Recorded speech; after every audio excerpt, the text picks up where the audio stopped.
In this video, let me show you how you can fix a network connection lost error in Fortnite on PC. First, open a command prompt by searching for it in your taskbar. Right-click and run as administrator. Then type this, press enter, type this, and press enter. Type exit and hit enter to close the window. Now restart your PC. If that doesn't work, search for network connections, right-click on your connected network, and select Properties. Select Internet Protocol version 4, then click Properties. Choose Use the following DNS server addresses. Enter this as the preferred DNS and this as the alternate. Click OK.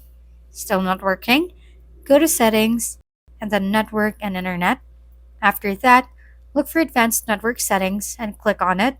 In here, just click Network Reset, then click Reset Now, and restart your computer.